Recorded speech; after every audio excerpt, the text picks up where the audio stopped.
Conversa agora com Tatiana Pinheiro, consultora econômica e pesquisadora da Fundação Getúlio Vargas. Tatiana, seja muito bem-vinda, é um prazer ter você aqui.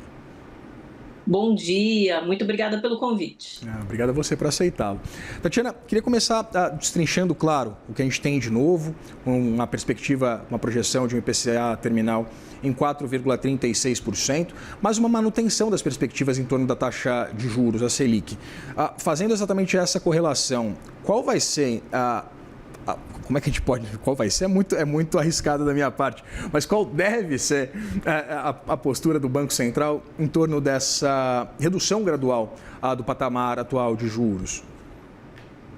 Olha, muito provavelmente bastante cautelosa, né? Eles já anunciaram isso e reforçaram isso tanto no comunicado, quanto na ata, quanto no relatório de política monetária, né? Então, eu acredito que eles devam manter o ritmo de 0,25 de ajuste, né? E, por enquanto, esse aumento das expectativas ele está muito concentrado em 2026, que deveria ser se o choque de petróleo ele é temporário, né? E a maior parte da expectativa é que esse choque de petróleo seja temporário, que em algum momento, no horizonte curto de tempo, o conflito se resolve, o bloqueio de Hormuz se resolve e os preços voltam para um patamar mais baixo do que os atuais, né?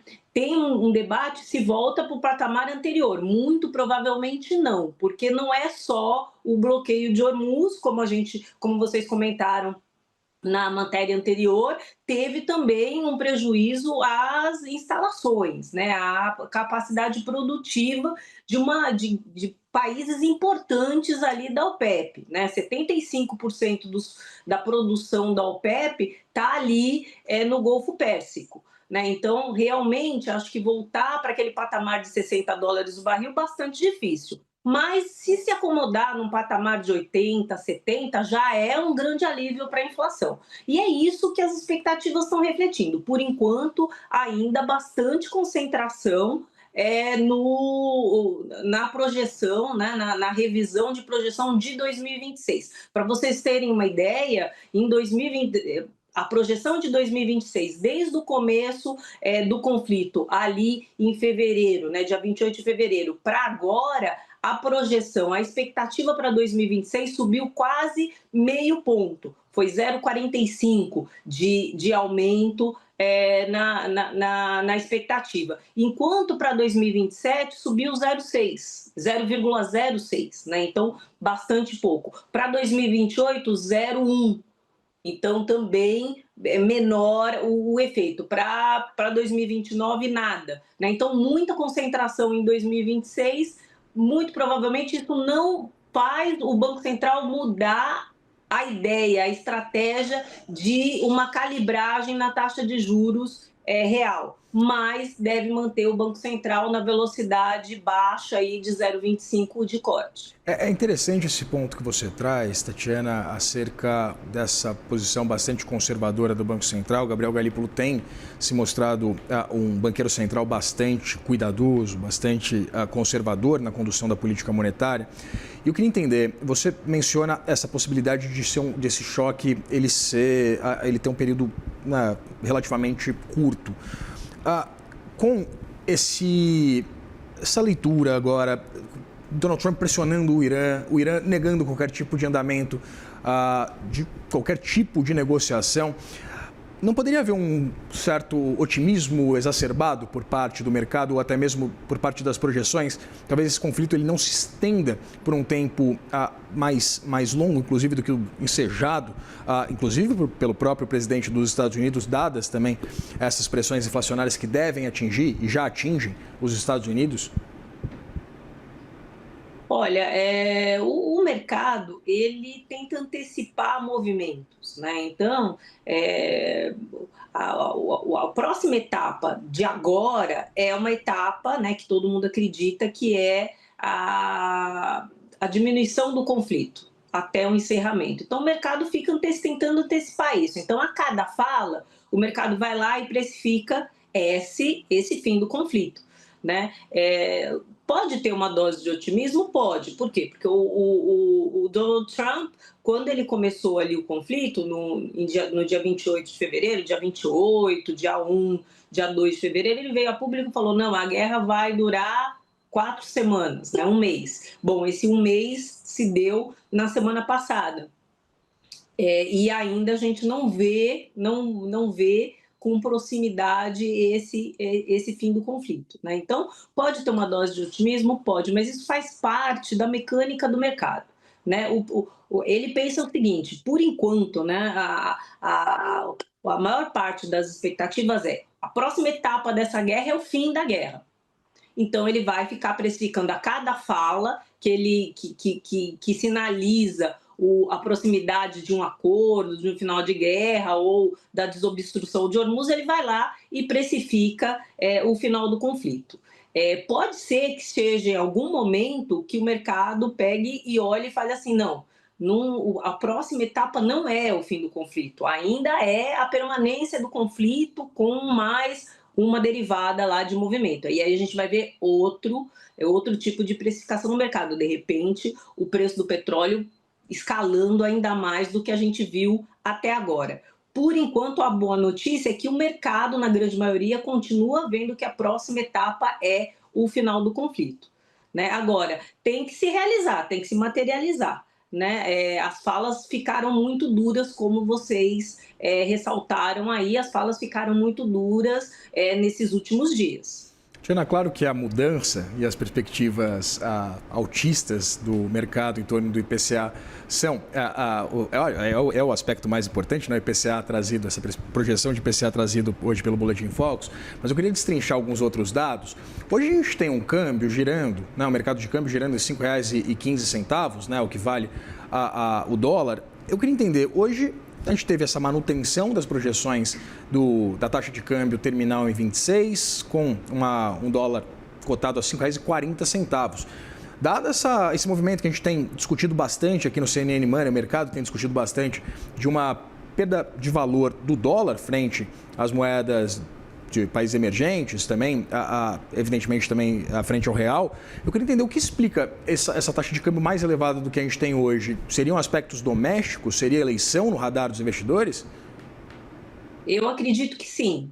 Eu acredito que a expectativa, esse 5,40 é de final de período. Então, é o câmbio, né, a taxa do real frente ao dólar, ali no último dia de dezembro, último dia útil de dezembro.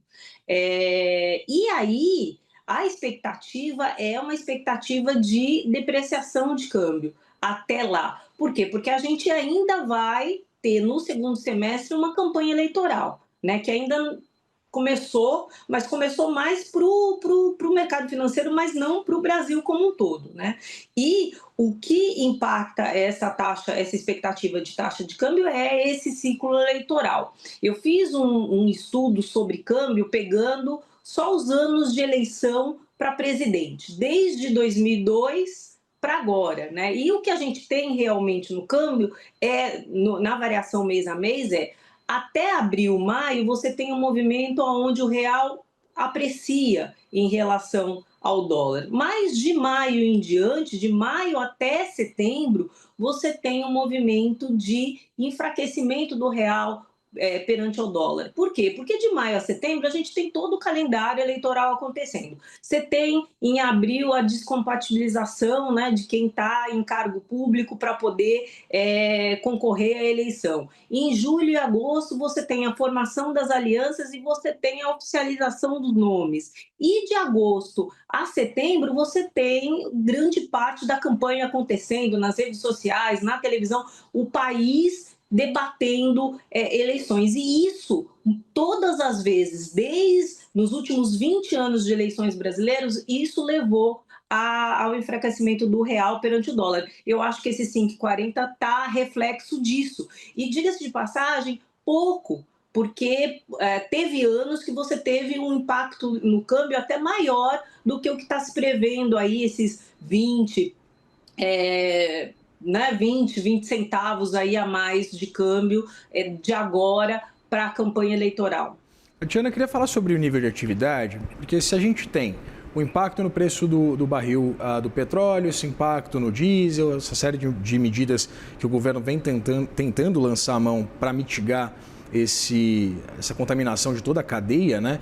Mas com uma inflação mais elevada, eu queria entender o que baseia essa perspectiva inalterada de uma taxa de crescimento, né, de 1,85% nesse ano.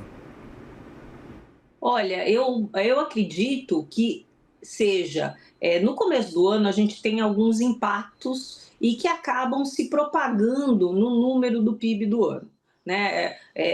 O resultado do PIB, né, do crescimento no primeiro trimestre e no segundo trimestre, eles acabam tendo um efeito, um peso maior para o resultado do crescimento do ano do que os crescimentos do terceiro e quarto trimestre. Terceiro e principalmente quarto trimestre acabam tendo efeito para o ano seguinte, então vão ter efeito para 2027. Em 2026, a gente vai ter aí, como todo ano, essa dominância do resultado do primeiro trimestre e do segundo trimestre.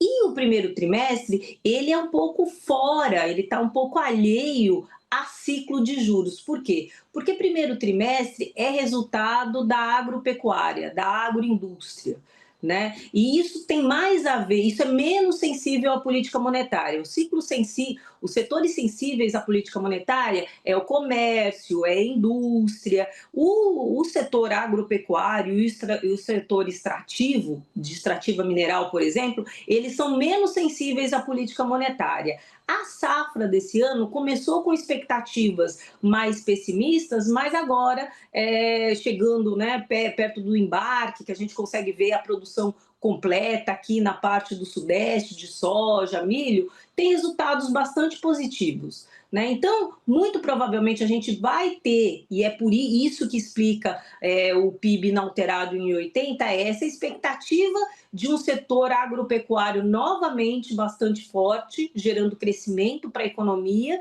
E, além disso, a gente também tem esse impacto, por exemplo, da isenção do IR para quem ganha até R$ 5.000. Nada, foi acho que R$ 300 de expansão salarial que as pessoas acabaram percebendo nos seus salários, né? 17,5% que as pessoas começaram a ter a mais no contra-cheque, né? Isso também tem um efeito de crescimento econômico para esse primeiro trimestre. E aí, um primeiro trimestre positivo acaba dando carrego para o crescimento e sustentando esse crescimento em 1,80 por enquanto. O que vai acontecer? A gente precisa entrar no segundo trimestre e ver a economia sem o efeito da agropecuária, sem o efeito inicial dessa isenção do IR. E aí sim, muito provavelmente, a gente deve ver o mercado revisando as expectativas de PIB para baixo, mas isso só daqui a alguns meses. Por enquanto, essa expectativa de PIB deve permanecer assim. Só deve cair agora, no curtíssimo prazo, se realmente esse conflito do Oriente Médio se tornar uma coisa mais grave. Pior, né? Mais grave já é.